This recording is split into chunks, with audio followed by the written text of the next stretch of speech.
السلام عليكم، اهلا وسهلا بكم في مطبخ لولو. يا رب تكونوا في احسن حال. النهارده هنعمل الجاتوه باقل تكلفه وبكل سهوله في البيت، وكوبايه ونص من الدقيق عملت لنا 10 قطع من الجاتوه. وشوفوا ما شاء الله، كيكه هشه وطريه جدا من جوه، والصوص الشوكولاته غرقان عليها من فوق. يلا نسمي الله ونصلي على الرسول ونشوف الطريقه بتاعتنا ايه.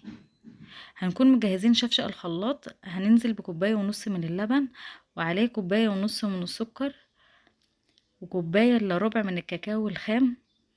ونبدأ ناخد الخليط بتاعنا ده نخلطه جدا في الخلاط كويس. ومن فوق كده هننزل بسرسوب من الزيت، كوباية ونص من الزيت هننزل بيه في الخلاط من فوق كده زي ما انتوا شايفين، وبلاش ننزل بالزيت كله مرة واحدة. ونخلطه كويس جدا لغاية ما الزيت يختفي من على الصوص بتاعنا. شوفوا ما شاء الله، الصوص جميل وتقيل زي النوتيلا بالظبط. هناخد كوباية منه على جنب كده، وبعد كده هنقول لكم نعمل فيه ايه.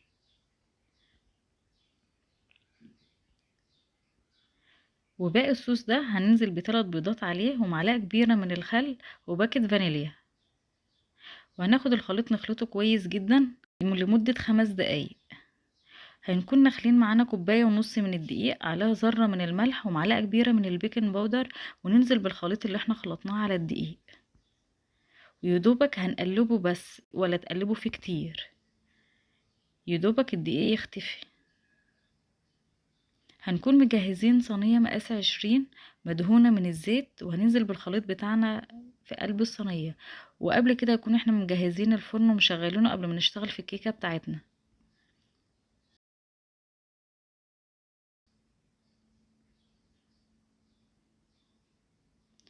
هناخد الصينية بتاعتنا دي ندخله في الفرن في الرف الأوسط على درجة حرارة 180 درجة لمدة ربع ساعة بس.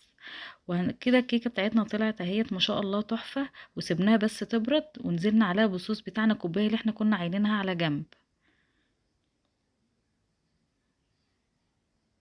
ما شاء الله تحفة جدا وسهلة جدا جدا. هناخد الصينية بتاعتنا دي ندخلها الفريزر او التلاجة لمدة بس 10 دقايق لغاية ما الصوص بتاعنا ده يجمد عليها شوية. وهنبدأ نقطعها كده من النص، واي تقطيعة اللي انت تحبيها. انا عملتها على الشكل ده اكنها زي قطعة الجاتوه بالظبط.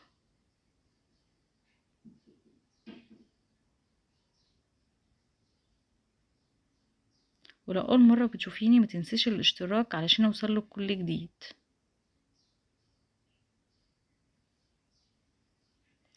انا كده زينتها بكريم شانتيه. الكريم شانتيه ده تجيبي باكت كريم شانتيه على فنجان صغير من اللبن المثلج او كوباية مية ساقعة، وتبدأي تضربيه كويس جدا، وتحطيه في القمع كده وتشكلي بيه. عندك هنا كريز، عندك مكسرات، عندك اي شوكولاتة، اي حاجة ممكن تزوقي بيه وتفرحي اولادك بيها. ودي شكل الجاتوه بتاعنا ما شاء الله تحفة، اللهم بارك، وجربوها. والكيكة هشة وطرية من جوه جميلة جدا، والصوص عليها تحفة وبيلمع وجميل جدا. متنسوش الاشتراك وتفعيل الجرس عشان يوصلكوا كل جديد.